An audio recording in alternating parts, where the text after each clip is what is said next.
Државата треба да ги едуцира граѓаните за теми од јавен интерес преку медиумски кампањи, а измените на Законот за аудио и аудиовизуелни медиумски услуги се прават во согласност со европските директиви. Ова е ставот на надлежните, според кои новите решенија треба да ја подобрат состојбата во областа која е од суштинско значење за демократскиот амбиент во Македонија. Сакам да ве информирам дека знаете процесот и постапката беа отворени, имавме неколку средби различни работни групи, значи од различни стекхолдери во кои што се дел директно или индиректно инволвирани во процесот на медиумскиот екосистем во државата. И лично имавме состаноци со различни работни групи каде што имавме да кажеме различни погледи од тоа како треба да се реши медиумскиот простор.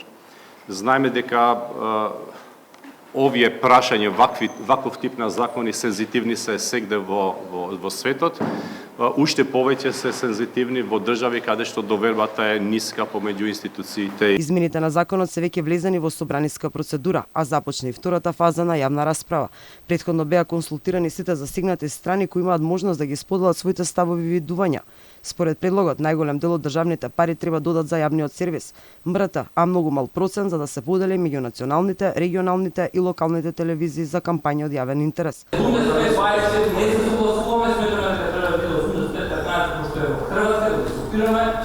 И тоа е нашата процедура. Значи 85 до 15. Затоа што е тоа реалната ситуација на парламентот. Од друга страна, Сдруженијето на новинари и Синдикатот на медиумски работници се противат на начинот на кој се носи овој закон. Според нив, предлогот бил изработен нетранспарентно и без експертска поддршка. Освен делот за јавни кампањи за кој најмногу дебатира стручната фела, измените на овој закон треба да ја дорегулираат целата област на работење на телевизиите, пред се да ги допрецизираат одредбите за реемитување, како авторските и сродните права на територијата на Македонија.